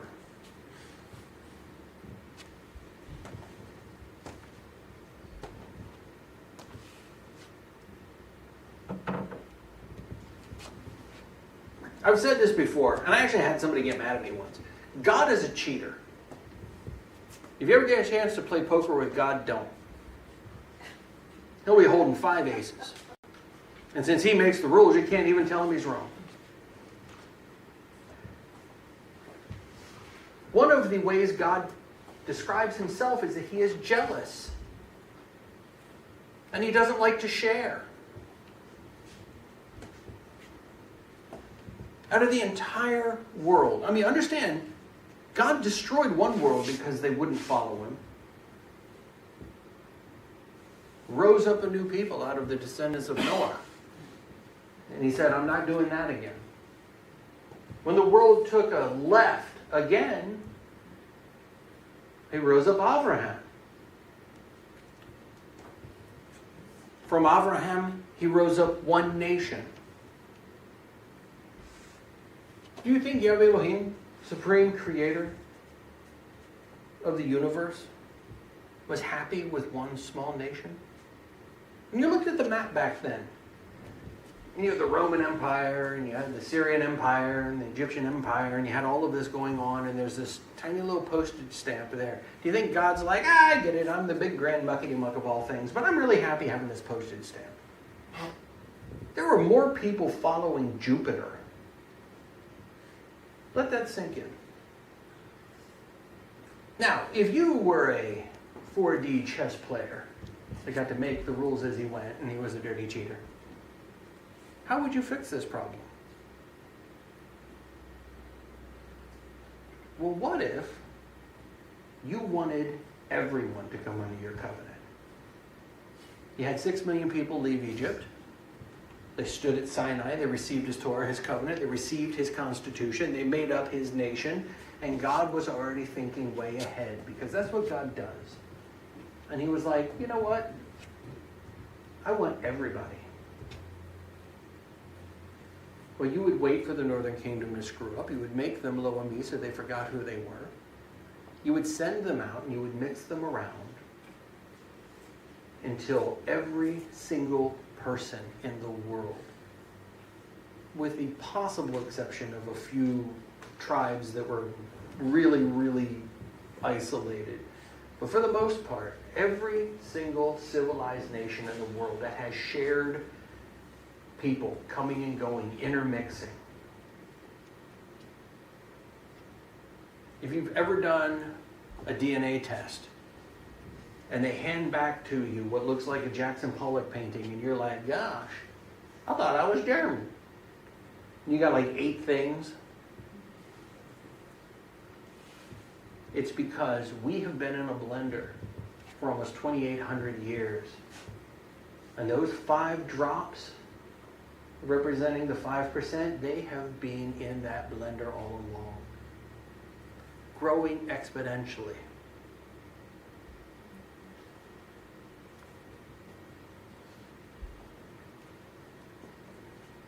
The reality is, I believe that God has stacked the deck so that now, for the most part, and I'm willing to say 100%,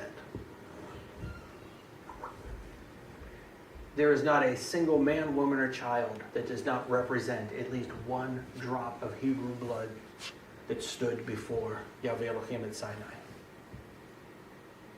And you may not be from Judah. You may not be from Benjamin. But you may have Asher, Gad, Naphtali. In fact, if you understand the way a blender works, I would imagine that if you are not from Judah, you probably are a mixture of all of the 10 tribes. And if you were a mixture of all of the 10 tribes, you would need a super group, a code word that would represent all of the 10 tribes mixed together. Something catchy, small, like Ephraim. There you go. From now on, when we say Ephraim, we mean all of the 10 tribes. How about that? Wouldn't that be amazing? What if we were to take a stick and write Ephraim on it? And then somebody else will hold up a stick that says Judah, and wait a minute, hold on. Yeah. The reality is, God has never been satisfied with one group of people keeping his covenant, especially when, no offense intended, most of Judah is not doing a great job of keeping his covenant. And he's pretty darn adamant that this is supposed to be the law of the land. In fact, when Mashiach ben David comes back, everybody's going to be under it.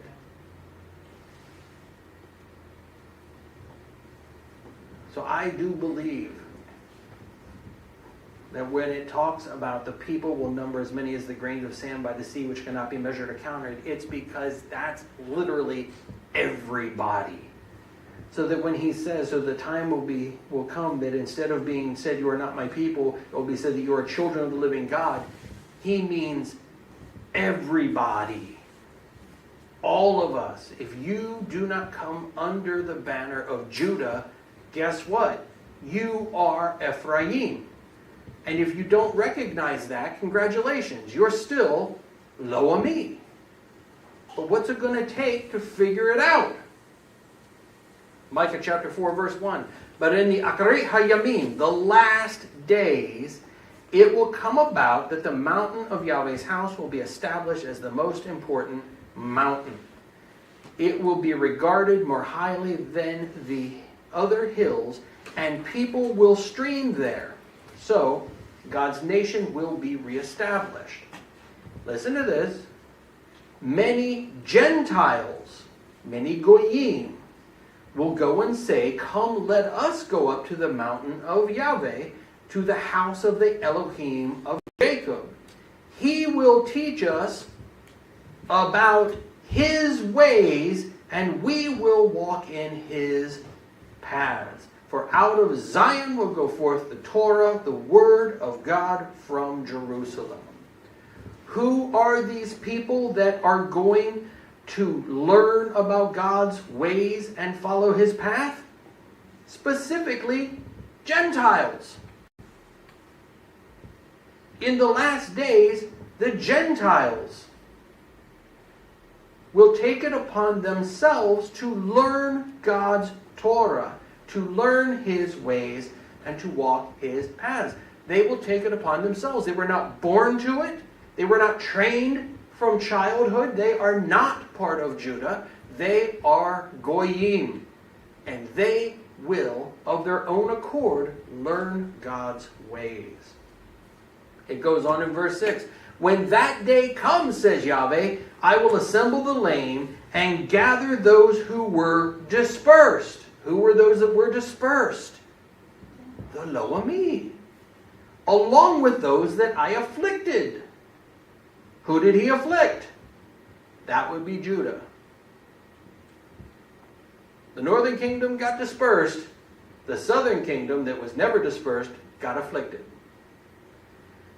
Micah 5:3. So He will give them over until the time the one giving birth has given birth. Nod, nod, nudge, nudge, nod, nod, wink, wink.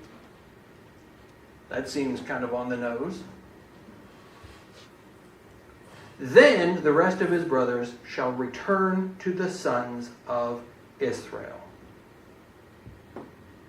Isn't it amazing that right after the birth of Yeshua, Paul went out from Judea into the land of the Goyim and said, hey everybody, I've got this wonderful new religion about a Jewish Messiah, the son of the Jewish God. You guys should come and join my movement. And they go, really? Sounds great. What's in it for us? Nothing. What? Nothing at all. We will have to circumcise you. Well, it's kind of a bargaining point. We'll put that one off. But you will be ostracized by your community, and, this is the best part, possibly fed to lions. Who's buying? It's amazing anybody answered that call, isn't it? I'm going to be honest. With everything going against that movement, it should not have taken hold in the Gentile world at all. But what happened instead? A bunch of pagans went, you know what, that sounds like a great plan. I would love to be ostracized by my entire community.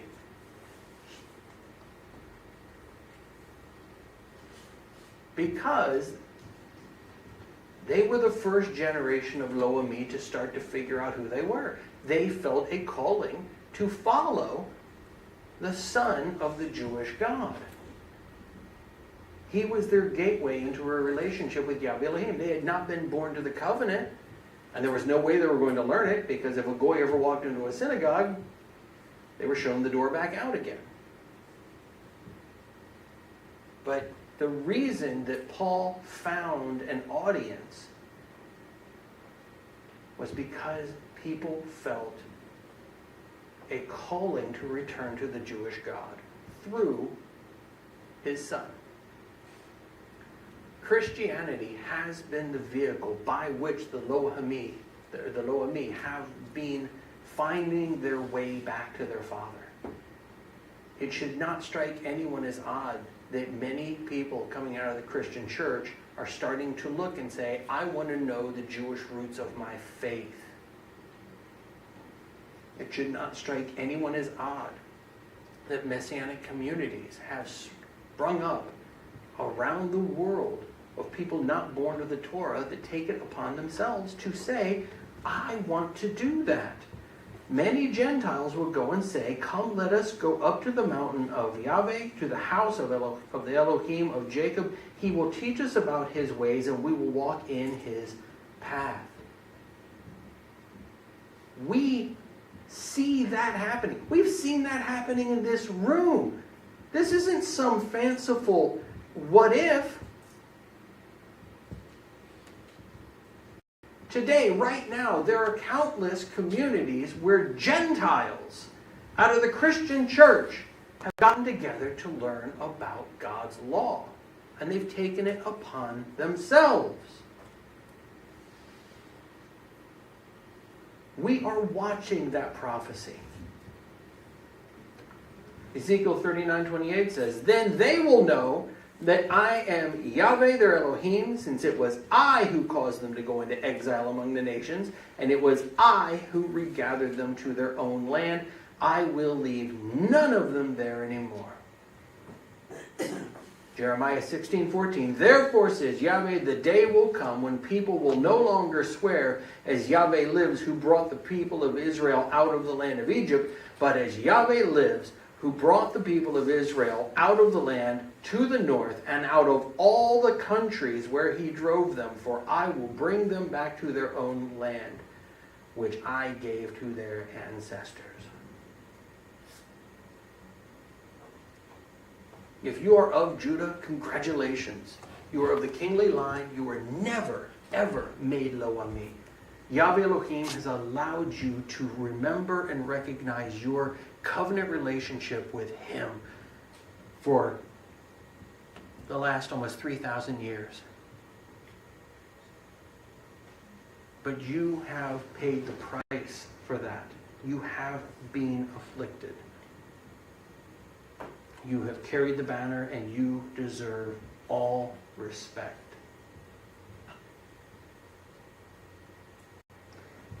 If you feel a calling to join with Judah, to join with the Israeli people, if you feel a call to God's covenant, if you suddenly care about Yom Kippur and Passover, if you want to go to your first Seder, you don't know why, and you're just trying to convince your kids you're not crazy. And they go, why does it matter? And you go, I don't know why it matters, but I don't want to eat pork anymore. If you feel a call to return to God's covenant that you cannot explain, but you feel it in your bones, congratulations. Yahweh said he would call you out.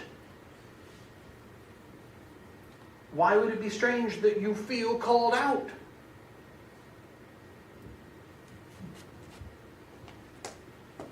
We are living prophecy.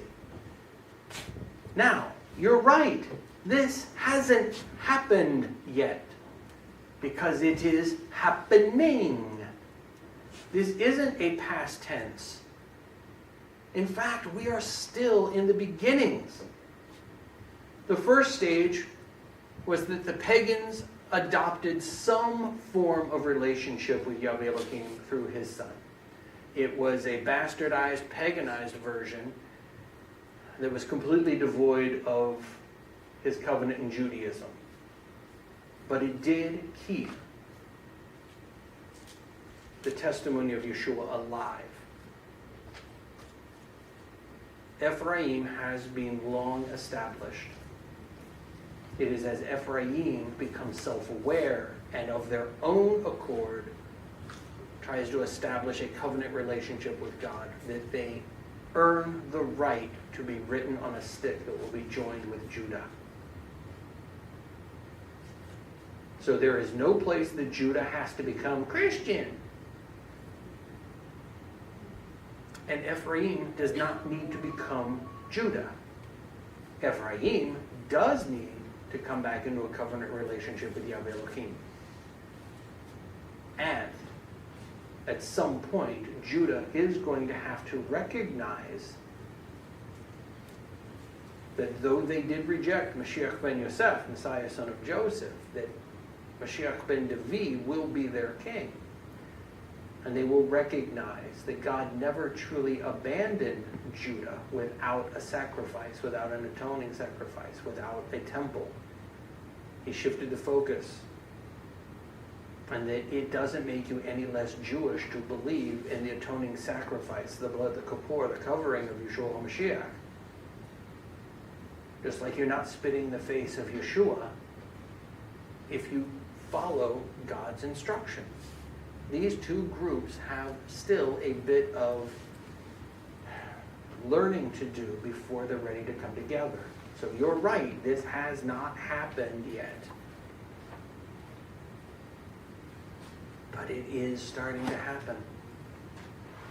In this congregation right now, we have those of Judah that have come to have a relationship with Mashiach, and we have those of Ephraim who have come out of the Christian churches and started a covenant relationship under God's Torah. How often can you look and say, I not only see God's plan, I'm part of it? That is a miracle. if you woke up this morning feeling like a failure, like you never accomplished anything, and wondering if God has a plan for you, you just heard it. And if you care at all, if you've come this far, take the next step. Learn more. Strengthen your relationship. You are infinitely important because without you, God's prophecy cannot come to fruition. You are the ones that are going to prove God's not a liar.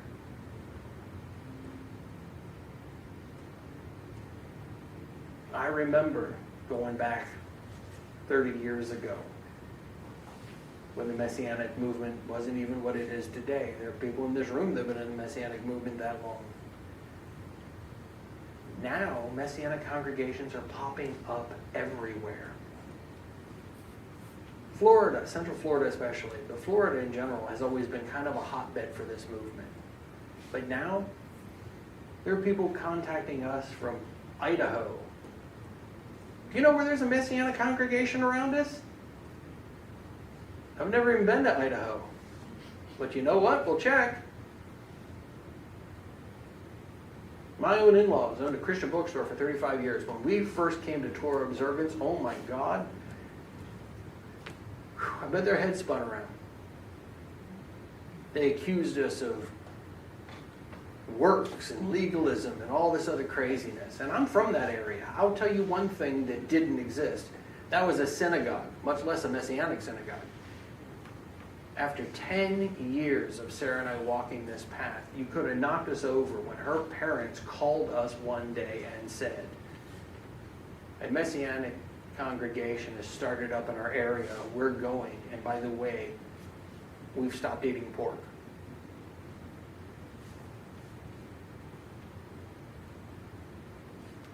This movement is growing. We can see that too.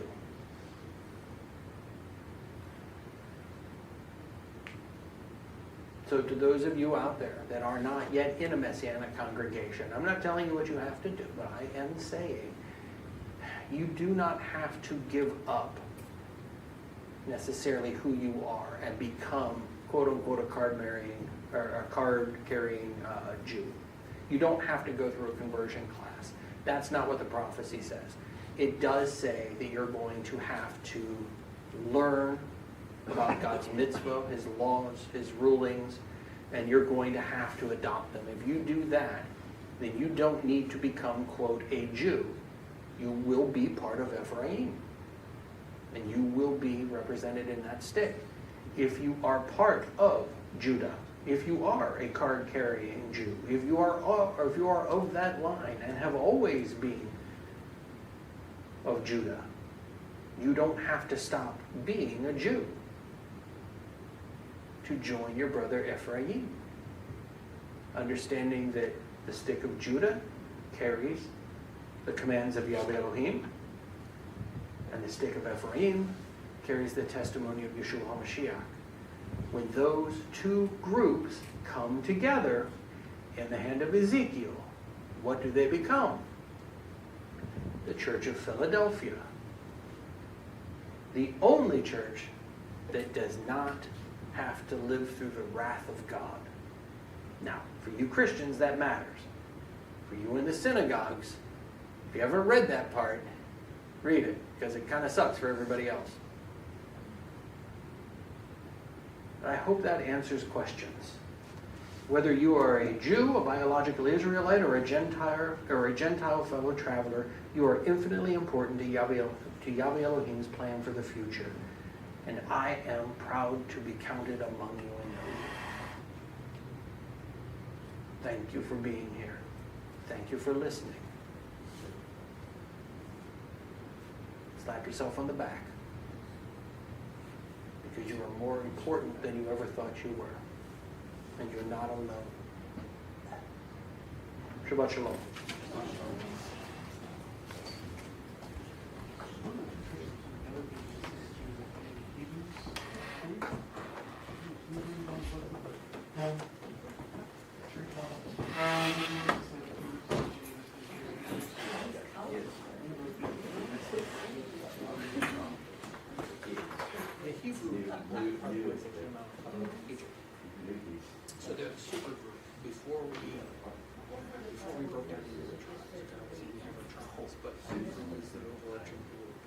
So the most appropriate term for the entire group coming together was the Hebrew. But when Hebrews became within that nation was Israel. Yeah. In a sense, Hebrews are the overarching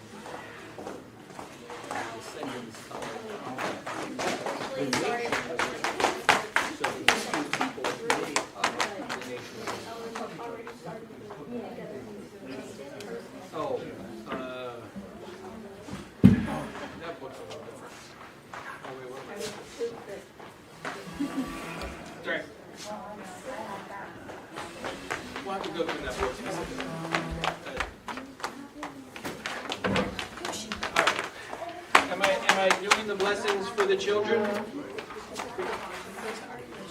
Do we? Yes, we do. All right. You know what? I'm going to shut up and let you do your thing. All right, everyone, please stand for the closing bell. You got it away. You know this one.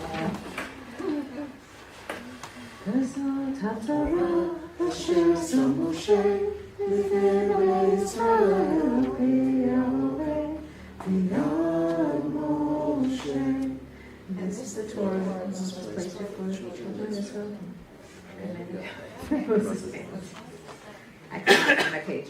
Okay. Gideon.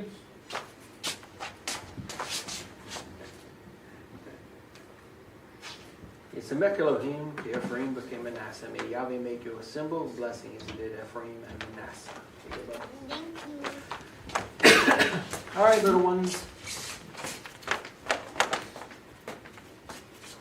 Yisamek Elohim, Kesarah, Rivka, Rachel, Leah. May Yahweh make you a symbol of blessing as he did Sarah, Rebecca, Rachel, and Leah. All right. Daniel, you can give your beloved your own covering.